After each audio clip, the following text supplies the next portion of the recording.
नमस्कार। कथा कथन में आपका स्वागत है। प्रवासी कहानीकारों की कहानियों की श्रृंखला में आज सुनिए अमेरिका में रहने वाली हिंदी लेखिका प्रेमा श्रीवास्तव की लिखी हुई कहानी वो दूसरा पुरुष। प्रेमा श्रीवास्तव जी अपनी कहानियों में स्त्री अस्मिता, सामाजिक यथार्थ और मानवीय रिश्तों की जटिलताओं को बड़ी संवेदनशीलता और आत्मीयता के साथ प्रस्तुत करती हैं। प्रस्तुत है कहानी मेरी जुबानी। मैं हूँ सीमा सिंह। जयंत का कुछ अता पता ही नहीं। दिन में कई बार फ़ोन करने वाले जयंत का अचानक फ़ोन आना ही बंद हो जाए, ये बात विदिशा के मुंह बोले चाचा श्रीधर जी को समझ नहीं आ रही थी। हर रोज़ दिन में कई बार जयंत का फ़ोन उनके पास लैंडलाइन पर आता था कि उसे विदिशा से बात करनी है, क्योंकि विदिशा फ़ोन स्विच ऑफ रखती थी। जयंत की उन्मुक्त हंसी और चंचलता युक्त बातें विदिशा के चाचा जी को लुभा जाती थीं। विदिशा को आवाज़ लगा बुलाते और रिसीवर पकड़ाकर चुपचाप कमरे से बाहर निकल जाते थे। इस तरह बार बार जयंत का फ़ोन करना विदिशा को धर्म संकट में डाल देता था। शर्मिंदगी सी महसूस भी करती थी, लेकिन नज़रअंदाज कर देती थी। आज उसी के व्यक्तित्व में आमूल परिवर्तन, आखिर क्यों? विदिशा और उसके अभिभावक एकमात्र शुभचिंतक चाचा जी दोनों परेशान थे। विदिशा के चाचा जी की चिंता थी कि लड़के वाले हैं, न जाने किस बात पर रूठकर बिन कहे रिश्ते से पीछे हट जाएं। विदिशा ने जयंत पर अखंड भरोसा कर लिया था, या यूँ कहें कि जयंत ने अपने विश्वास की डोर से उसे इस तरह बांध लिया था कि वो जयंत से दूर होने की कल्पना भी न कर सके। 6 सप्ताह के लिए अमेरिका के टेक्सास के ऑस्टिन नामक स्थान में रहने वाला जयंत अपने कंपनी के काम के सिलसिले में साथ ही बीमार चल रही माँ को देखने भारत आया था। जयंत की माँ सुलभा की अंतिम इच्छा थी कि जयंत का घर अब बस जाए। बीमार माँ की किसी बात को ठुकरा देना उसके लिए संभव न था। माँ का दुलारा बेटा माँ की इच्छाओं की कद्र करता था। चंद दिनों के लिए वो आया था, किसी को व्यथित कर उसे क्या मिल जाएगा। वैसे भी अमेरिका जाने की उसकी इच्छा ने पहले भी माँ को रुलाया ही था।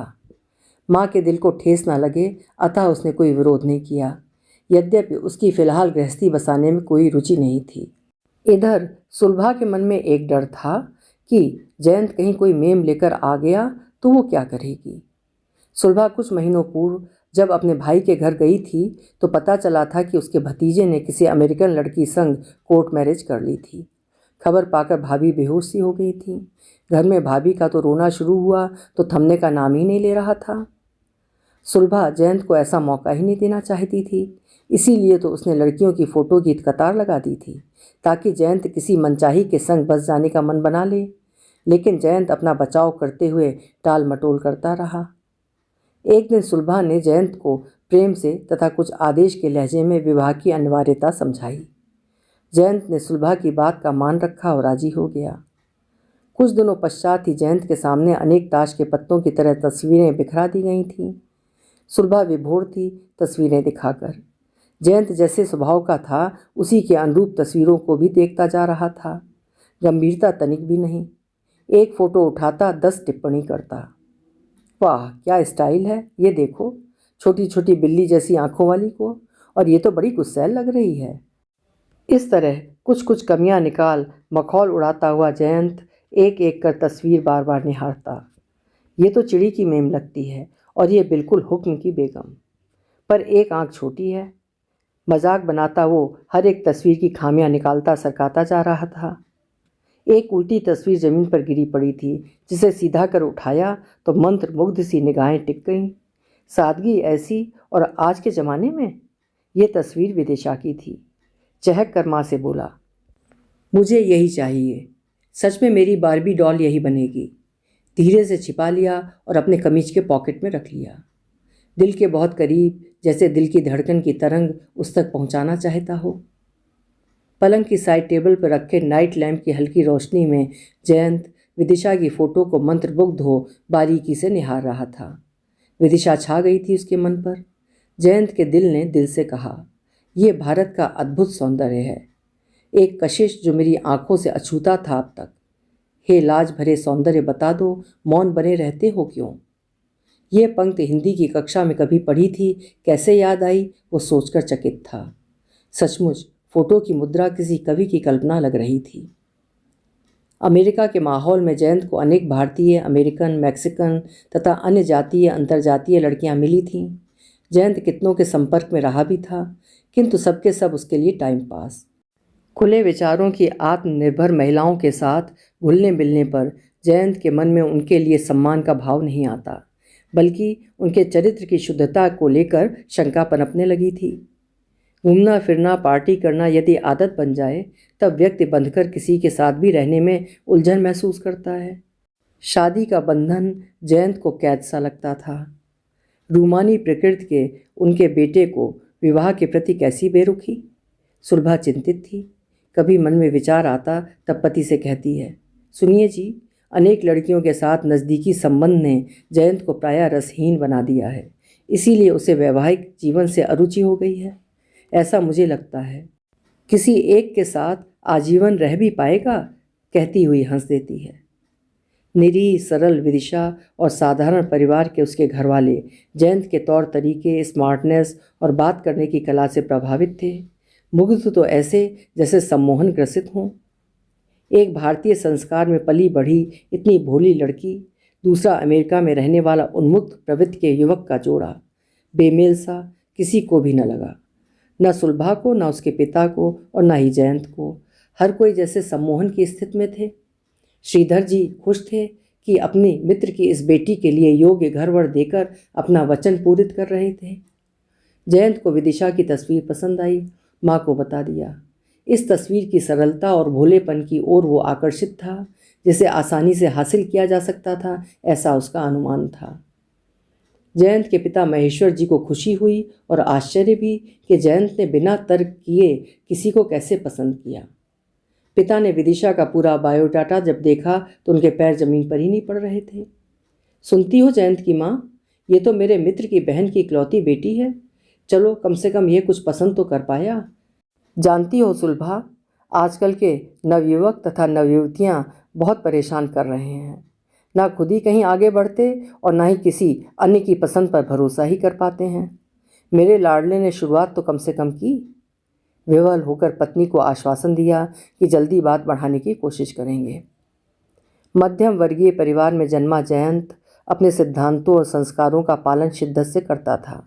चाहे जितना वो पढ़ लिख गया था, पर मानसिक तौर पर पाश्चात्य मानसिकता को नापसंद करता था। प्रकट में अपने नए जमाने के मित्रों के समक्ष नवीन विचारों का, आधुनिक बदलाव का पूर्ण समर्थक होने का दिखावा करता था, यानी खुद से छल। विशेषतः स्त्री की स्वाधीनता उसे स्वीकार नहीं थी, इसीलिए अमेरिका में रहकर उसकी धारणा और भी भ्रमित हो गई थी। वो किसी स्त्री के चरित्र के प्रति आशंकित रहता था। वर्षों अमेरिका में रहकर स्त्रियों का सम्मान भूल गया था। समय समय पर यह विकार उसके व्यक्तित्व में अंकुरित हो अपना असल रूप दिखाने लगता था। पुरुषत्व का अभिमान जयंत में उस समय भी तो दिख रहा था जब वो हर लड़की की तस्वीर का मजाक उड़ाता हुआ तस्वीरों की आलोचना कर रहा था। सुलभा को ये बात सामान्य लगी तो उसने रोका भी नहीं। बेटियां उनकी नहीं थीं, वो तो बेटे की माँ थी, चिंता मुक्त। जयंत चंचल था, स्पष्ट तो वो पहले से ही बोलता था, पुरानी आदत थी उसकी। जन्मजात आदतें, आचार विचार व्यक्ति की हर शिरा में इस तरह बुना हुआ होता है कि वो उससे कट नहीं पाता। मन मस्तिष्क में पिरोए रहते हैं जन्मजात स्वभाव। इसीलिए आधुनिक युग का कर्णधार होते हुए भी उसमें भी पुरुष सत्ता का अभिमान बरकरार था, लेकिन मूल व्यक्तित्व उसका पुरानी मान्यताओं का अनुसरण करने वाला था।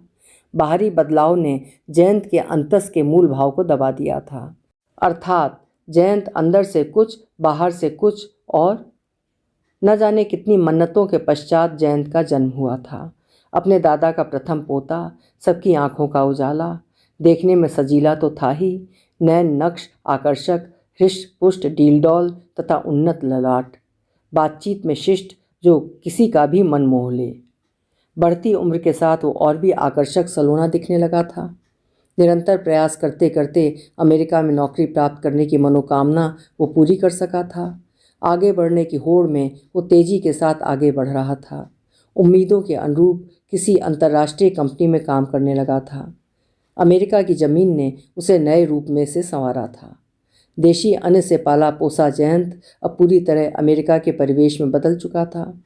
कभी कभी खुद में आए बदलाव की समझ नहीं होती तो बदलाव भी अंतहीन हो जाता है, अर्थात आंतरिक निजी सिद्धांतों में भी आमूल परिवर्तन की आशंका हो जाती है। जो जयंत कभी शाकाहारी था अब मांसाहारी बन गया था। सत्य की राह पर चलते हुए ना जाने कब रम और बियर का शौकीन हो गया था। संगति उसे जैसी मिली उसके प्रवाह में उसने स्वनिहित चिंतन क्षमता भी बहा दी थी।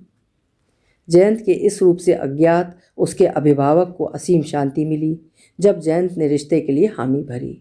अब वो फर्क के साथ सबसे कह सकते हैं, मेरा बेटा दूर अमेरिका की ज़मीन पर अपने निहित संस्कार की रक्षा करता है। बहू मेरे मन योग्य ही लाया जो परंपरा का निर्वाह कर सके। मेरा जयंत हीरा है, हीरा। श्रीधर जी के दरवाजे पर एक चमचमाती कार खड़ी थी। उस दिन जयंत उतावला हो रहा था। विदिशा के घर अपनी माँ और पापा के साथ गया था। जयंत उस दरवाजे की ओर बार बार देखता जिधर से विदिशा आने वाली थी। हर आहट पे चौंक सा जाता। जयंत को आओ भगत उस पल नहीं पसंद आ रही थी, बस एक झलक देखने की अधीरता ही सहन नहीं हो पा रही थी। जब विदिशा सामने आई तो वो अपलक देखता ही रह गया। साक्षात किसी शायर की गज़ल जैसी मन को मदमस्त करने वाली पंक्तियां बनकर विदिशा सबके सामने मौजूद थी। ऐसी सादगी पर हल्के गेहुए रंग की अद्भुत कमनीय काया, बड़ी बड़ी आँखें जिन पर पतली काजल की रेखा, घने घुंघराले केश से बाहर निकलकर कुछ बाल हवा से उसकी आंखों को हौले हौले सहला रहे थे। अधर युग्म जैसे गुलाब की पंखुड़ी, मेकअप की परत तो थी ही नहीं। सृष्टिकर्ता की रचनात्मक कला का एक साक्षात नमूना। एकाग्र चित्त हो रची हुई थी ये अनूठी रचना। ये मृग शावक सी चंचला थी किंतु भीर शशक की तरह। उसे जमाने के साथ दुस्साहसी भी होना चाहिए था। जयंत ने मन में सोचा, डर कर जिया तो क्या जिया, चलो इसे अपने सांचे में ढाल दूंगा। जयंत को खुद पर विश्वास था। तुम दोनों भी आपस में बात कर लो, अनुमति दी थी दोनों पक्षों के अभिभावकों ने। बात की शुरुआत जयंत ने की। आपका नाम बहुत खूबसूरत है। आधुनिक विदिशा ने इस तरह किसी पुरुष से अकेले में बात नहीं की थी। जयंत के पहले प्रश्न का उत्तर उसने लजीली मुस्कुराहट से देते हुए जी कहकर सिर झुका लिया। जयंत ने अनुमान लगाया लड़की सरल दिल की सलीकेदार है। इस अलौकिक सौंदर्य को वो धीरे धीरे आंखों में उतारता रहा। आप इतना संकोच करेंगी तो अमेरिका के खुलेपन में किस तरह समाहित हो पाएंगी। आपको कुछ नहीं पूछना मुझसे, हंसकर बोल गया। अब विदिशा ने हिम्मत बटोरकर पूछा, आप खाली समय कैसे व्यतीत करते हैं। जयंत इस अप्रत्याशित प्रश्न के लिए तैयार नहीं था। आपका मतलब नहीं समझा, लेकिन अक्सर मेरी शाम अपने मित्रों के संग किसी मॉल में या किसी पार्टी में ही बीतता है। इसके अतिरिक्त मैं अंग्रेजी फिल्मों का शौकीन भी हूँ। अब जब आप मेरे साथ चलेंगी तो आपके साथ मेरा हर समय रंगीन होगा। कुछ अर्थपूर्ण लहजे में विदिशा को आर पार दृष्टि से इस तरह देखकर बोला कि वो सहम गई एक पल के लिए। आपसी बातें कर दोनों वापस आकर वहाँ बैठ गए जहाँ सब लोग बैठे थे। भारतीय संस्कारों में पली अनुशासित विदिशा पूरी तरह अपने बड़ों के निर्णय पर आश्रित थी। बड़ों का निर्णय निश्चित ही सोचा समझा उसके हित में ही होगा, ये सोचकर वो मौन ही रही। मौन स्वीकृति का पर्याय है, सबने यही बात सोची। जयंत ने अपनी हामी भर दी थी।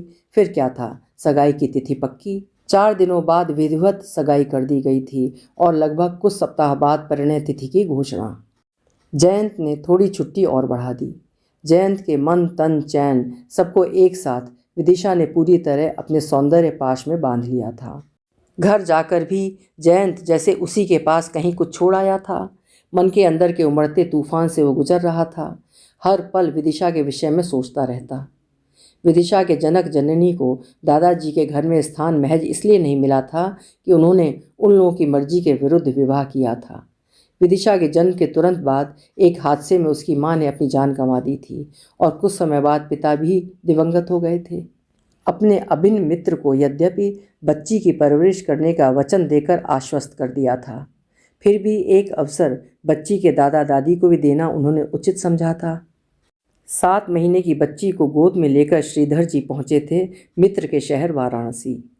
बेटे बहू की अंतिम निशानी 7 महीने की बच्ची को भी बड़ी कठोरता के साथ अस्वीकार कर दिया था। श्रीधर जी विदुर थे और विदिशा के पिता के अंतरंग मित्र। विदिशा का पालन करना श्रीधर जी के जीवन का मूल मकसद बन गया। विदिशा को कभी अनाथ नहीं माना, उसकी परवरिश में कोई कमी नहीं रखी थी। विदिशा को बड़े प्यार से बताया था कि उसके जीवन की सच्चाई, जिसे सुनकर वो श्रीधर जी से और भी गहराई से प्यार करती थी। सर्वगुण संपन्न विदिशा बिटिया जिस किसी की जीवन संगिनी बनेगी वो भाग्यवान होगा, ये कई ज्योतिषियों की घोषणा होती थी, जिसे सुनकर विदिशा समेत सभी गौरव का अनुभव करते थे। जयंत को पाकर विदिशा के चाचा फूले नहीं समा रहे थे। अंतरंग मित्र की अंतिम निशानी को अच्छे घराने के एक सुदर्शन योग्य युवक जयंत को सौंपकर उन्हें चैन मिल जाएगा और इस तरह वो अपने मित्र को दिए वादे को पूरा कर मुक्त हो जाएंगे। सगाई के पश्चात विदिशा और जयंत ने महसूस किया कि अब वे एक दूसरे के लिए बने हैं। अखंड विश्वास के धरातल पर टिका दिया था विदिशा ने जयंत को अपनी भावनाओं के मध्य। जयंत को विदिशा अलग लगी उन लड़कियों से जो अब तक उसके जीवन में आई थीं। अमेरिका में रह जयंत ने उन्मुक्तता अधिक देखी थी। शालीनता की खुशबू का नशा जयंत ने विदिशा में महसूस किया। अपने दिल को टटोला तो पाया, एक रास्ता से उबा, कुछ नया बदलाव तो आना चाहिए। विदिशा के संकोच को तोड़ना और उसके मन में प्रेम को अंकुरित करना जयंत का मिशन था। हर अपनी इच्छा पूरी करना जयंत के बचपन की विशेष आदत थी। अमेरिका जाना भी उसकी जिद थी, कारण उससे कम प्रतिभाशाली आगे की ऊंची पढ़ाई करने विदेश जा रहे थे, फिर प्रतिभा संपन्न वो क्यों नहीं। विदिशा अपने फाइनल परीक्षा की जुटकर तैयारी कर रही थी। कॉलेज के गेट से निकलते ही सामने जयंत को देख हतप्रभ हो गई। आप यहाँ कैसे? पूछ बैठी। बस आपको देखने और मिलने आ गया, उसने छोटा सा उत्तर दिया, जिसे सुन एक होने वाली पत्नी विदिशा रोमांचित हो उठी, किंतु प्रत्यक्ष उसे अपनी सहेलियों के सामने लज्जा आई। जयंत का ऐसा व्यवहार अनुचित सा लगा, पर तत्काल ये मन का भाव हवा के झोंके की तरह गायब हो गया। पति का तो पत्नी पर पूरा हक होता है, ये सोचकर वो बोली, क्या बात है, बताइए कैसे यहाँ आना हुआ? जयंत ने छूटते ही कहा, मेरा आना बुरा लगा हो तो वापस चला जाता हूँ। नहीं नहीं, ऐसी कोई बात नहीं है, मैं घर ही जा रही थी। तो चलिए छोड़ देता हूँ आपको। विदिशा कुछ बोल ना सकी, जयंत के पीछे चल दी। घर के दरवाजे से ही जयंत वापस चला गया। जयंत मेरे कॉलेज आया था, ये बात विदिशा ने चाचा जी को कुछ डरते कुछ झिझकते हुए बताया। समझ गया बेटी, पर इसमें तुझे बुरा क्यों लगा? अब तुझ पर जयंत का हक तो है ही। तेरी परवरिश भारत में हुई, किंतु तुझे रहना अमेरिका में इसी के साथ है। आजकल का नौजवान है, नई सोच है, अभी तो 2 महीना शेष है ना विवाह में। जी अंकल, कह विदिशा अपने कमरे में आ गई। जयंत के साथ विदिशा उतना खुलकर बातचीत नहीं कर पाती थी, लेकिन अब संकोच नहीं करेगी, क्योंकि उसे जयंत के मनोनुकूल स्वयं को ढालना ही होगा। वो जयंत से पूछेगी और अमेरिका के रहन सहन तौर तरीके की जानकारी लेगी, अन्यथा उसे ही कठिनाई होगी। जयंत वहाँ अमेरिका में कैसे खाली समय व्यतीत करता है, रोज़ की रहन सहन की व्यवस्था कैसी होगी, सब कुछ एक दिन जरूर पूछेगी वो। ऐसा सोचते सोचते वो कब सो गई उसे पता ही नहीं चला। उसकी परीक्षा का समय आ रहा था, अतः उसे और मेहनत करनी चाहिए। विदिशा के कदम उठे पुस्तकालय के रास्ते पर। ये क्या, जयंत आज भी आ गए? लोग क्या सोचेंगे? मेरी सहेलियों के मन में मेरी क्या कद्र रह जाएगी? ओह, फिर वही बातें। लोगों की फिक्र मुझसे अधिक है क्या? जयंत कुछ रूठते हुए बोला। विदिशा खुद को बेबस पाती। जमाने का डर एक ओर, जयंत का प्यार भरा अनुनय एक ओर। आज 2 टिकटें हवा में नचाता जयंत कुछ विशेष खुश दिख रहा था। अरे, मेरी परीक्षा नज़दीक आ रही है। नहीं, 3 घंटे जाया कर दूं? नहीं, ऐसे तो नहीं चलेगा। फिर तुम बताओ ना, कैसे चलेगा? अच्छा चलो, पिक्चर कैंसिल, अब तो खुश हो? जयंत ने अपना मन बदल दिया। चलो फिर कहीं मेरे मित्र के घर चलते हैं, बनी बनाई एक एक कॉफ़ी तो मिलेगी ही। फिर तुमको घर छोड़ दूंगा, तुम्हारा बेशकीमती समय भी बच जाएगा। जयंत का ये प्रस्ताव अटपटा सा लगा, पर वो कोई गैर नहीं, उसका अपना है। मेरा इनकार उसको यदि अपमान लगा तो कैसा लगेगा तब उसे? और कहीं उसके चाचा जी नाराज़ ना हो जाएं। सोच वो जयंत के संग चली गई। घर आकर ये बात उसने अपने चाचा जी को बताई। कुछ सोच में पड़ गए चाचा जी। सोच विचार कर बोले थे, लड़का आज के ज़माने का, और वो भी अमेरिका में कई वर्षों के निवास से उसका उतावलापन स्वाभाविक है। अपनी मनमर्जी से जयंत ने घर नहीं बसाया। माता पिता की मर्जी का इतना महत्व देना ही उसके शुद्ध आचरण का परिचय देता है। उसे किसने रोका था? जब चाहे किसी से विवाह कर सकता था, किंतु उसने ऐसा नहीं किया। तुम्हारे पिता को वचन दिया था, बेटा तुम्हारी परवरिश का तो तुमको श्रेष्ठ घराना देकर मैं चैन से आंखें मूंद सकता हूँ। विदिशा को समझाया तो समझ गई। कोई बात नहीं, यदि कभी तुमको घुमाने कहीं ले जाता है, भरोसा अपनों पर किया जाता है ना, वो तो वैसे भी अपना ही है। विदिशा के चाचा जी का विश्वास जयंत पर चरम सीमा पर था। विदिशा कैसे समझाती कि अपनी जगह चाचा जी की बात सही थी, किंतु क्या जवाब दे वो अपनी सहेलियों को जो उसको अब विचित्र नज़र से देखती हैं। जयंत को देख आपस में इशारेबाजी करती हैं। जयंत बार बार उसके कॉलेज के गेट पर पहुंच जाता था। विदिशा की शर्मिंदगी की उसे तनिक भी फिक्र नहीं थी। विदिशा ऐसे व्यक्तित्व को केवल इसलिए सह गई थी कि वो तो उसका भावी जीवन साथी है, वो उसका सर्वस्व है। जयंत के आगे इस वजह से बेबस हो जाती थी। जब उसकी सहेलियां सस्ते मजाक कर उस पर छीटाकशी करती थीं, विदिशा पानी पानी हो जाती थी। धीरे धीरे विदिशा का भी संकोच कम होता रहा। एक अनजाना डर तब उसके मन में तब भी बना हुआ था। विवाह की तिथि दीर्घतम लगने लगी। एक एक दिन वो कैलेंडर को देखकर काटती रहती कि जल्दी वो परिणय सूत्र में बंध जाए। बार बार मिलते रहने से विदिशा जयंत संग सहज होने लगी। खुलकर बातें करती। जयंत अब उसे अच्छा लगता था। लच्छेदार बातों के अंदाज का असर उस पर देर तक बना रहता। कुछ मुलाकातों में जयंत उसे दिल के बहुत करीब लगने लगा था, बहुत अपना। और क्यों ना लगे, सगाई का मतलब आधी शादी। सुनकर वो खिलखिला पड़ी थी। सच्ची तो कहा था जयंत ने। कितने कम दिन बचे थे उनके परिणोत्सव के। कई दिनों बाद एक शुक्रवार की शाम 3 बजे विदिशा कॉलेज से लौटती हुई शिव मंदिर चली गई थी। भावी जीवन की मंगल कामना के साथ प्रसाद ग्रहण किया था। घंटा बजाने के लिए उसने ऊपर लगे घंटे पर हाथ रखा ही था कि उस पर किसी और हाथ की पकड़ महसूस की थी। चौंक कर देखा था तो वो जयंत था। घंटे की आवाज़ धूनी हो गई। उस मंदिर में जयंत कितनी देर से था ये तो पता नहीं, किंतु विदिशा की हर प्रतिमा की पूजा में पीछे हाथ जोड़कर खड़ा था, आमना सामना होने से बचकर। विदिशा के साथ साथ जयंत ने भी शिवजी की तो नहीं, क्योंकि शिवजी की परिक्रमा वर्जित है, मंदिर की परिक्रमा की तल्लीन होकर। जयंत ने अनायास कह डाला, लो ये तो हमारे फेरे हो चुके। एक विचित्र मुस्कान देख विदिशा थरथरा गई। ये क्या मजाक है, कहती हुई वो मंदिर के परिसर से बाहर निकल गई। तत्क्षण लपक कर जयंत ने उसकी कलाई थाम ली। मैं तो ये देख रहा था कि मेरी विदिशा कितनी डरपोक है। मेरी संगनी को तो निडर बनाना ही पड़ेगा। चलो अब हंसो। विदिशा को हंसा कर ही वो माना। ये किसका घर है जयंत, और ये घर परिवार के लोग कहाँ हैं? शांति से बैठो, अभी सब आते ही होंगे, कहीं बाहर निकले हैं। मेरा वो दोस्त आपकी खातिर में कोल्ड ड्रिंक लेने पास में गया है। जयंत ने फ्रिज खोला। कुछ खाओगी इसे, अपना घर समझो, कहते हुए विदिशा के पास कुछ इस अंदाज में बैठा कि हवा में इठलाते उसके लट बार बार जयंत के गालों पर आ जाएं। देखो अब अपने बालों को संभालो, ये तंग कर रहे हैं। फिर से जयंत ने एक झटके से उसे समेट लिया अपनी बाहों में। अब मेरी बारी है, कहते हुए इतनी जोर से जकड़ा कि वो धीरे धीरे शिथिल हो गई। पुरुष के प्रथम स्पर्श ने विदिशा को इस तरह झंकृत किया कि वो अशक्त और निशब्द हो गई। कुछ समय के लिए वो जैसे अपने होश में नहीं थी। ऐसा महसूस हुआ उस पल कि वो बुरी तरह कंपन महसूस कर रही है। ठंडे पड़ते विदिशा के शरीर को जयंत ने अपने बलिष्ठ भुजाओं में जकड़ रखा था। होश में आओ विदिशा। पर विदिशा की आंखों में सिर्फ आंसू निकल रहे थे, शब्द एक भी नहीं। जयंत ने बहुत प्यार से समझाया, तो क्या हो गया, कोई पराया तो नहीं हूँ मैं? कोई और नहीं पागल, मैं तुम्हारा होने वाला पति ही तो हूँ। भोलेनाथ का आशीष साथ है, यानी हमारे रिश्ते की मंजूरी। याचना और समर्पण एक दूसरे के आश्रित हैं। जयंत याचक बना हट पर आ गया तो अंततः विदिशा सम्मोहित हो विवश अनैक्षिक समर्पिता बन बैठी। ये हमारे जीवन के कमज़ोर पल थे ना। स्वाभाविक है, कुछ गलत नहीं मेरी डॉल। अरे हाँ, जो बताने में आया था वही भूल गया। सुनो, मैं 2 हफ्ते के लिए बेंगलोर जा रहा हूँ। मेरी अनुपस्थित में कोई दूसरा पुरुष मत ले आना, समझी? प्यार से उसे थपथपा कर सांत्वना देते हुए बोला था, चलो तुम्हें घर छोड़ दूँ।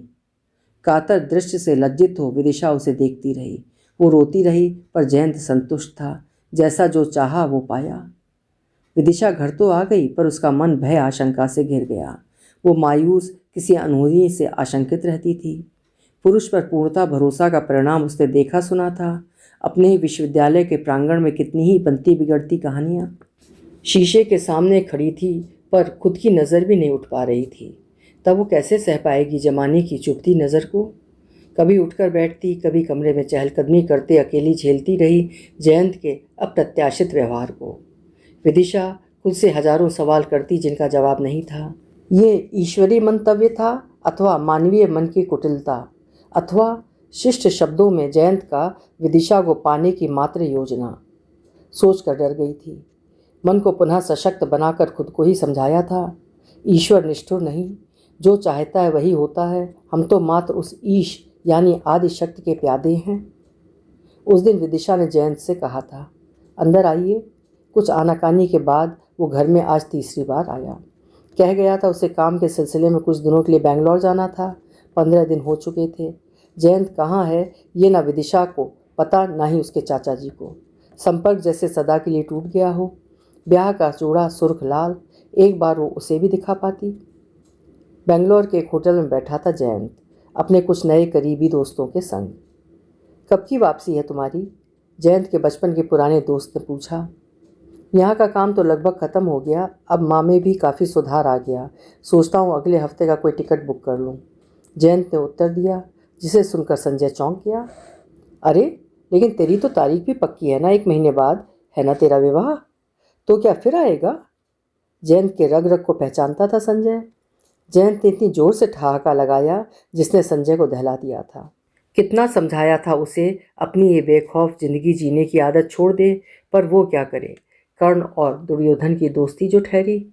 माँ को पिता को अंधेरे में रख जयंत किस गर्त में चला जा रहा था, संजय के सिवा कोई जान भी नहीं सकता। विदिशा के बारे में कुछ तो सोचा होता जयंत। संजय के कहते ही फूट पड़ा जयंत। ये तो उसको सोचना था, स्त्री की मर्यादा उसको संभालना था, या मुझे? कितने याचकों को दान दिया हो, आसानी से मिलने वाली कोई भी चीज़ मुझे पसंद नहीं। संजय की सहनशीलता जवाब दे गई। तब संजय आपे से बाहर हो गया।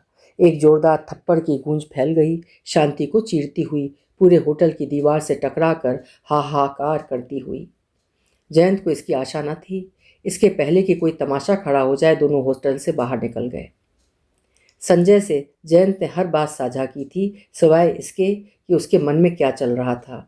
ये भारत था, अमेरिका नहीं। अतः उसकी नज़र विदिशा पर पड़ी थी।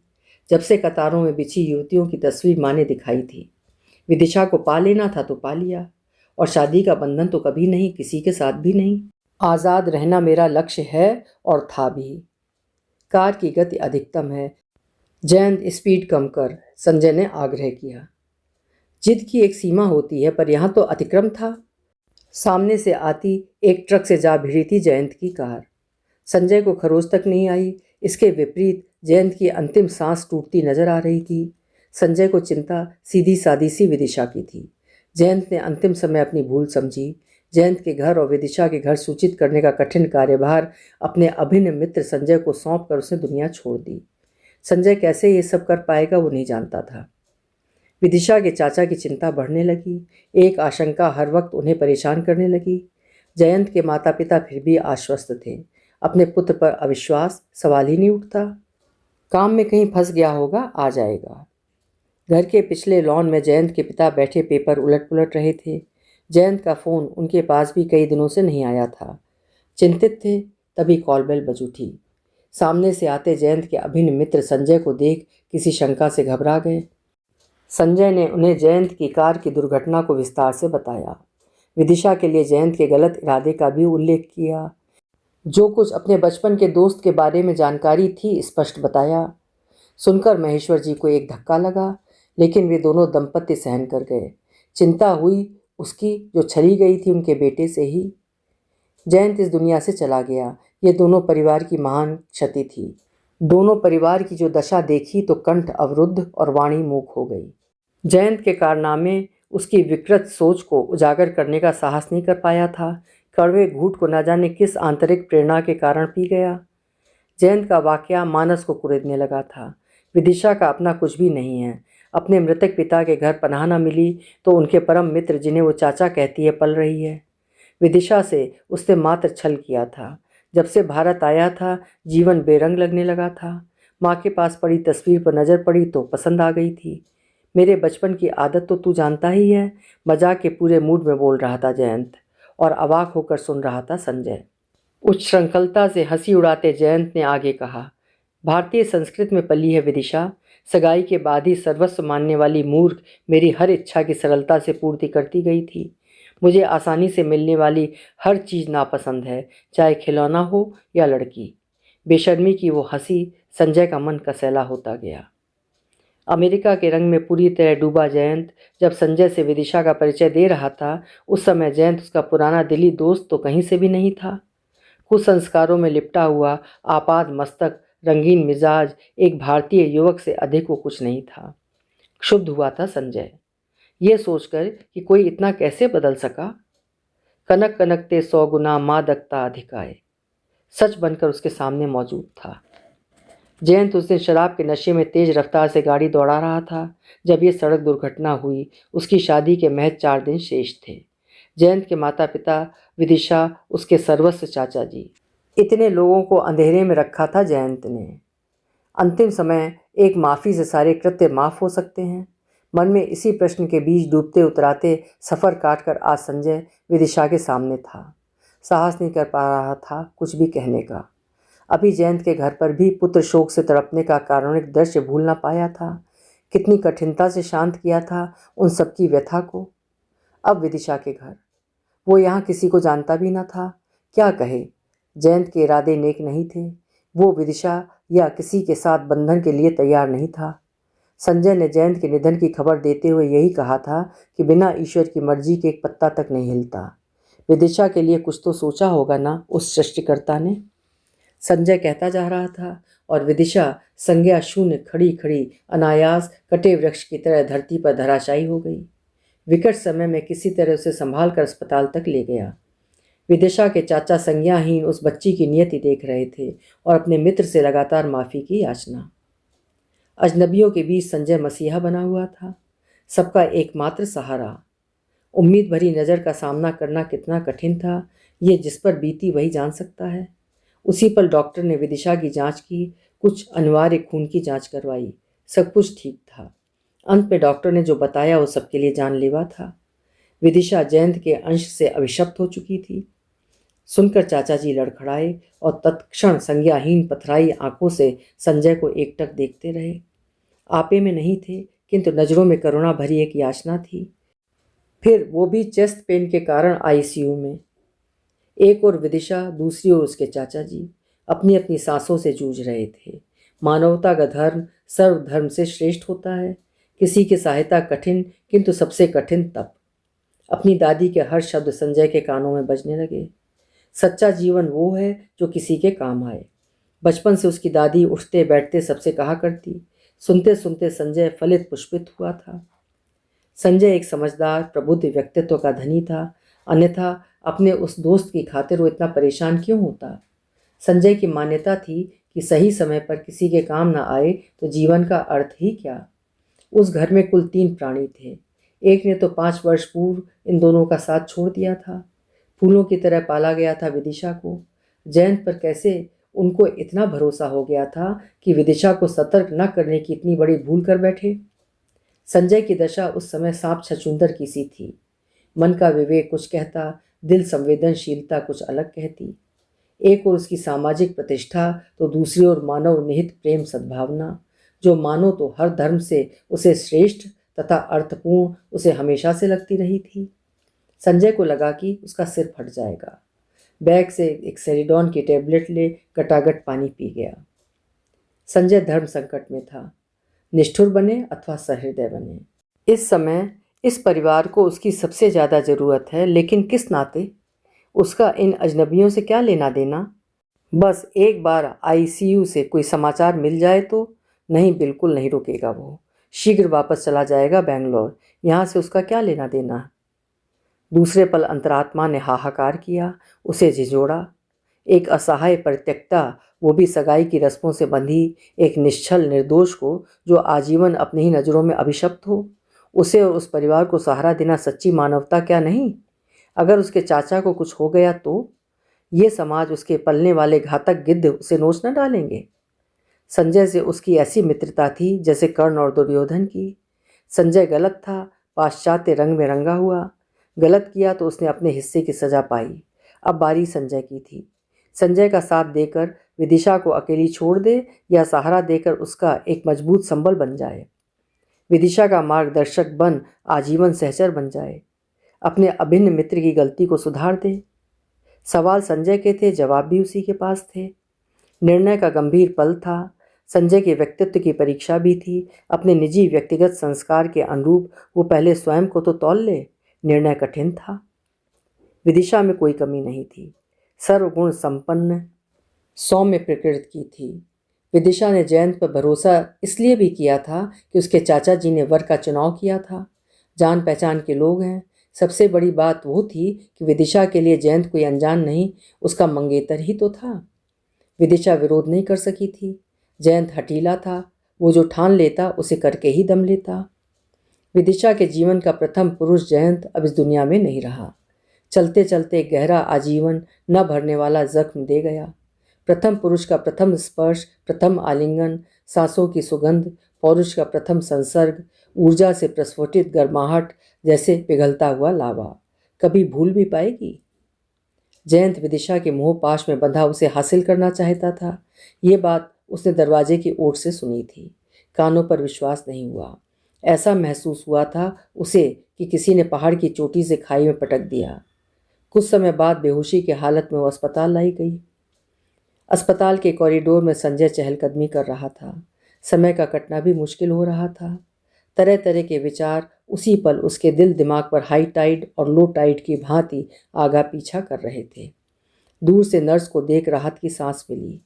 मुस्कुराकर नर्स ने कहा, मरीज अब खतरे से बाहर है, परंतु देख रेख की बहुत आवश्यकता है। डॉक्टर के केबिन में संजय ने प्रवेश किया। डॉक्टर खुश दिखे कि उन्होंने अपने मरीज को सफलतापूर्वक खतरे से बाहर निकाल लिया। डॉक्टर की वो बात सुन संजय को लगा उसका हर अंग ठंडा पड़ता जा रहा है। क्या? ऐसा कैसे कर सकती है विदिशा? खुद को खत्म कर देने का प्रयास? जयंत की बेवफाई का संजय ने विरोध किया था। अपनी कुटिलता की सजा उसको मिली, लेकिन ये अबोध किसी के गुनाह की सजा क्यों भोगे? संजय ने उसी पल निडर होकर समाज के विरुद्ध एक कड़ा फैसला लिया। मैं संजय अपने मित्र की प्रत्यक्षता की छाया बन इसे सुरक्षित रखूंगा। अकेली का संबल बनूंगा अंतिम सांस तक। विदिशा को हालात के हवाले नहीं करेगा वो। विदिशा में मनोबल पुनः रोपना होगा। उसे इतना सशक्त करना होगा ताकि अपने जीवन का सही फैसला वो स्वयं कर सके। मुसीबत को झेलकर जब कोई व्यक्ति संभलता है तो वह अनोखी ऊर्जा से दीप्तिमान हो जाता है। विदिशा पहले वाली नहीं थी। जब संजय ने श्रीधर की मृत्यु की खबर दी, विदिशा सह गई, इस बड़ी चोट को भी सरलता से। आदर और निष्ठा के साथ चाचा जी का सारा कर्म कांड विधिपूर्वक संपन्न किया। संजय ने उसका हाथ बटाया। विदिशा ने यह डर अपने मन से एकदम निकाल दिया कि संजय की मदद को जमाना किस अर्थ में लेगा। 15 दिनों बाद विदिशा संजय के आग्रह पर बेंगलोर चल पड़ी। लोग क्या कहेंगे कि भय से अपने मन को मुक्त किया पहले, फिर कुछ तो लोग कहेंगे, सोचकर मुस्कुरा दी। बेंगलोर में संजय के फ्लैट के चौखट पर विदिशा जरा संकुचित हुई थी। कातर नज़रों से संजय की ओर देखने लगी। एक और पुरुष पर भरोसा? विदिशा की मनोभावनाओं को समझ संजय ने कहा, मैंने तुम्हें घर दिया, साथ में अभयदान भी। जब तक रहना चाहो ये फैसला तुम्हारा होगा, केवल तुम्हारा। अभी आप सुन रहे थे वरिष्ठ लेखिका प्रेमा श्रीवास्तव जी की लिखी हुई कहानी वो दूसरा पुरुष। आशा है कहानी आपको पसंद आई होगी। अगर पसंद आई हो तो एक लाइक ज़रूर करिएगा। साथ में आपसे अनुरोध है, अगर अभी तक चैनल सब्सक्राइब ना किया हो तो चैनल भी सब्सक्राइब कर लीजिएगा। कल फिर मिलेंगे। आपका समय शुभ हो।